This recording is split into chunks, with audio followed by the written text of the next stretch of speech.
शायर कहा है कि खुद फंसे फंदे में बुलबुल, खुद फंसे फंदे में बुलबुल, सयाद क्या करे, गुल पे आशिक हो के बुलबुल, जिंदगी बर्बाद की। हम लोगों का जीवन कैसे बर्बाद हो रहा है, कैसे कोरोना वायरस के चक्रव्यूह में पड़कर हम लोग तबाह हो रहे हैं। यह समस्या जीवन का है, हर मानव का है। हम कैसे बचेंगे, इस समस्या से कैसे निवारण होगा? हम लोगों को एक बनना होगा, क्योंकि हम लोग एक ही माँ बाप का संतान हैं। संसार में आए हैं, संसार यह रंगमंच है। हम लोग कला प्रदर्शन के लिए ये धरती धरातल पर आए हैं, अपना अपना रोल अदा करने के लिए।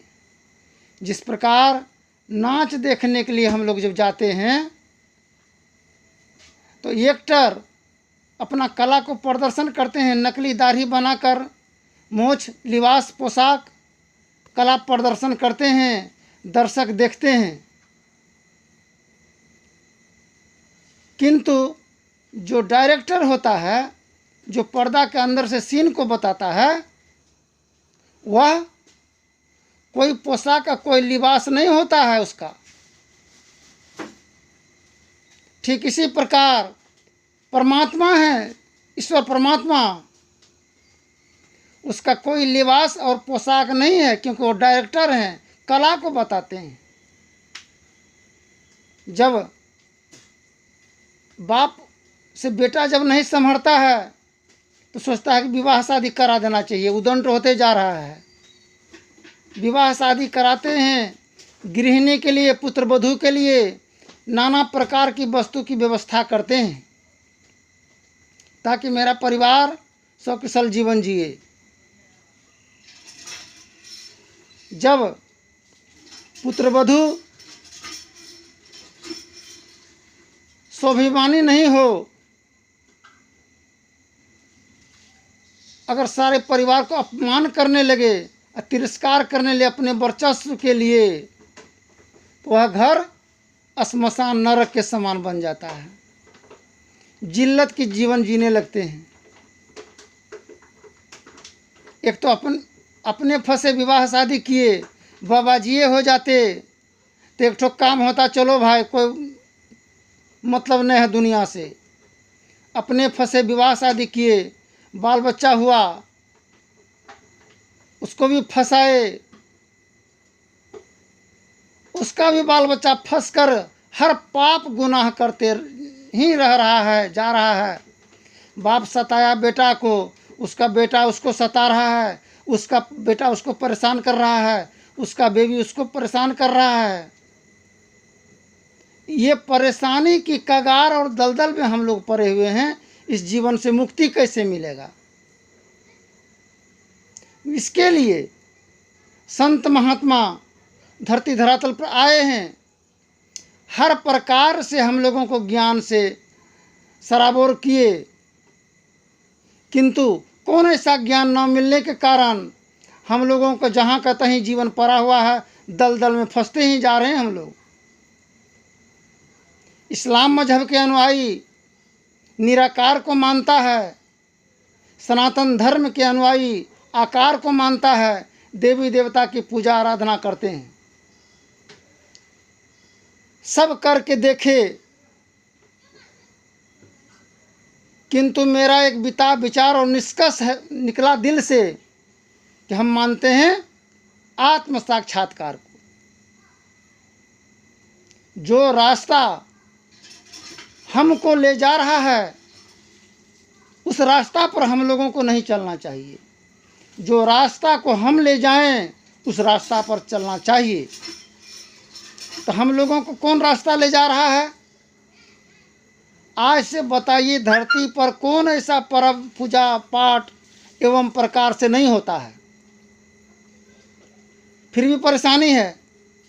मंदिर में भी घड़ी घंट होता है बजने वाला, बकरी और गाय के गल्ला में भी घड़ी घंट होता है।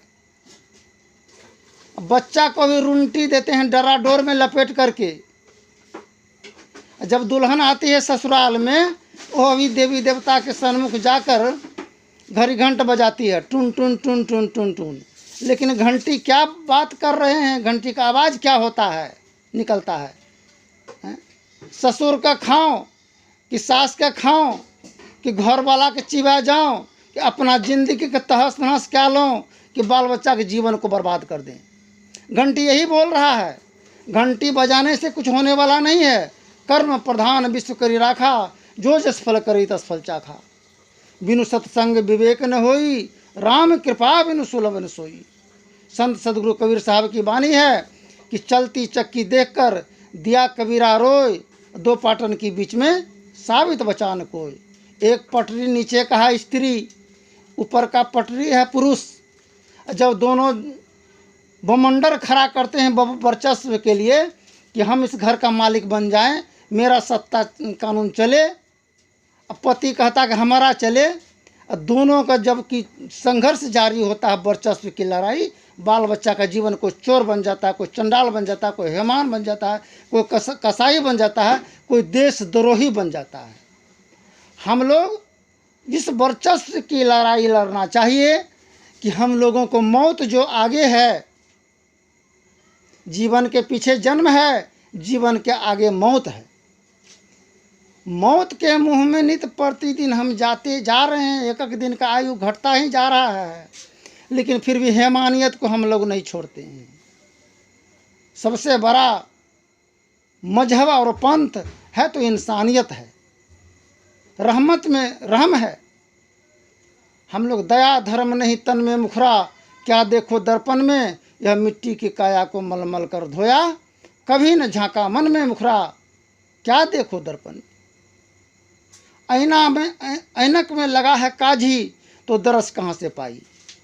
तो हम लोगों को आँख में काजी लगा हुआ है, छल का, प्रपंच का, ईर्ष्या का, द्वेष का, क्रोध का, विरोध का, अभिमान का, गुमान का, सारे ही नकारात्मक दोषों का काजी आँख में लगा है। सत्संग में जाते हैं वहाँ भी नहीं छूटा, पूजा पाठ किए वहाँ भी नहीं छूटा। ये काजी छूटेगा कैसे? कैसे आत्म दर्शन हम लोग करेंगे, कैसे आत्म साक्षात्कार करेंगे? संत महात्मा दृष्टि साधन के संबंध में बताते हैं, बात सही भी है, किंतु मेरा मत और विचार है सृष्टि साधन के संबंध में हम प्रचार प्रसार करते हैं। जब तक सृष्टि नहीं होगा तो दृष्टि कहाँ से होगा? सृष्टि को हम जान लेंगे तो सारे कलेश, सारे अपवाद, सारे विवाद, सारे फसाद, सारे कुराफात से हम लोग बच जाएंगे। सब नाम रूप के पार में, मन बुद्धि बच के पार में, गोगुण विषय पंच पार में, गति भांति हो के पार में, सुरत नृत्य के पार में, सब दिनों देहंतन पार में, आहत अनाहत पार में, सापेक्षता के पार में, त्रिकोटि कोटि के पार में, सब कर्म काल के पार में, सारे जंजालन पार में, सभी के पार में जाते हैं तो क्या मिलेगा? आँख हमको जन्म नहीं दिया है, कान हमको जन्म नहीं दिया है, और जुबान कहता है बेटा बेटी ये हमको जन्म नहीं दिया है। संत सदगुरु कबीर साहब की वाणी है, घूंघट की पट खोल रे तुम्हें पिए मिलेंगे, घट घट में सब साईं रमता, कटु वचन मत बोल रे तुम्हें पिए मिलेंगे। हम यही काम किए हैं, एक गांठी को खोले हैं जो आदि शक्ति स्त्रियों के द्वारा निर्माण किया हुआ जगत संसार में जो गांठी लगा हुआ था, रिश्ता का, नाता का, अपवाद का और फसाद का, उसको खोलकर मोहब्बत की गांठ को बांधने का काम किए हैं। क्योंकि कुरान शरीफ में भी लिखा हुआ है कि मोहब्बत इबादत, इबादत मोहब्बत। इतना बात ही कहकर अपने वाणी में विराम लेते हैं। हमसे जो भी त्रुटि फ्रोटी बोला गया हो क्षमा करेंगे। कंकर चुन चुनी मुल्ला मजितुलियो बनाए, ता पर चढ़ी मुल्ला बांक दे, क्या बहरा भयो खुदाए। संत सदगुरु कबीर साहब की वाणी है। क्या घड़ी घंट से भगवान सुन जाएगा? जब तक दिल से याद और फरियाद नहीं करेंगे हम कदापि सफलता प्राप्त नहीं हो सकता। जय हिंद, जय भारत।